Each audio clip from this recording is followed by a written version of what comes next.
All right, welcome back, everyone. Tomorrow night at 10:56 p.m. Eastern Time, the world will mark exactly 50 years since Neil Armstrong set foot on the moon, the first human to stand on another world. Celebrations are set around the country, from Apollo-palooza to Denver's Wings Over the Rockies Air and Space Museum, to a parade in Neil Armstrong's Ohio hometown, to a Space Fest at New York's Museum of Natural History and beyond. For a longer list of events commemorating the lunar landing, check out NBCnews.com. Joining me now is the first female commander of the International Space Station, former NASA chief astronaut Peggy Whitson. She participated in 10 spacewalks, was the first female and non-military chief of the astronaut corps, and holds the American record for total time in space at 665 days, nearly a year and 10 months in all. Incredible accomplishments and record there. Commander Whitson, it's a great privilege and honor to have you with us on this occasion. And I'm curious to get your thoughts, because Americans and people around the world are going to be celebrating tomorrow's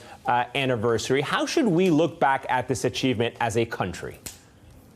Well, I think our country needs to recognize how important an achievement that was. I think we also need to use it as our inspiration for continuing our future exploration and expansion into space.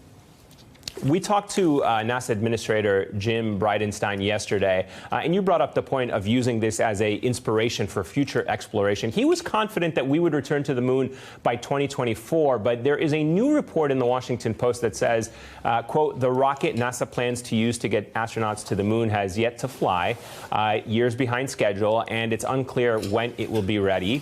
NASA does not have a lunar lander to get astronauts to the surface or spacesuits for them to wear once they get there. The amended budget request for next year of $1.6 billion is also a drop in the bucket for the mission's estimated cost of $20 to $30 billion, which would require between $4 and $6 billion additionally each year. So with that assessment, are you worried that there will be a lot of hype, but this will all keep getting pushed back? Well, space exploration is a very difficult task, and it does take a lot of challenges. It does require a lot of money to make it happen. But I'm hoping that with some creative uses of including commercial entities, plus with international partners, we can attempt to make it happen. We should not be dissuaded by the fact that, you know, it is a huge hurdle to overcome. We need to go for that hurdle. We need to make it happen, even if it ends up being delayed. But we have to have, you know, enough consistent political will and money to make it happen. Commander, I'm curious to get your thoughts, and we discussed this a lot about the privatization of space. You've got, you know, a lot of billionaires out there that are pushing, and their companies pushing the race into space, so to speak, in the private sector. How do you think that will unfold? Do you have any concerns about how it is playing out right now in the private sector? Well, I think the private sector is really important now. I think it could be used as an asset in that future exploration of the moon.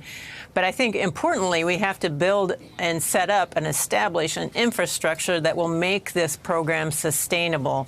We don't want it to be just a trip to the moon and we're done. We want it to be something that will bring commercial entities and international partners all into the game, and have a system like the Gateway that is a lunar orbiting space station that would allow you to do research from the station, either robotically or do human missions as well. I think all of that, having that infrastructure, provides the build it and they will come philosophy of pulling in other people. I got to get one final question here, Commander. If you could give one piece of advice to any future astronaut, maybe someone who's hoping, man or woman, to be the first person, you know, back on moon, what would it be?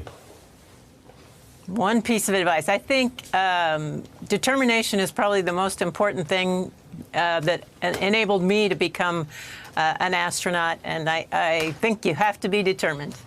Hey, MSNBC fans, thanks for checking out our YouTube channel. Subscribe by clicking on that button down there, and click on any of the videos here to watch the latest interviews and highlights. You can get more MSNBC for free every day with our newsletters. Just visit msnbc.com/newsletters to sign up now.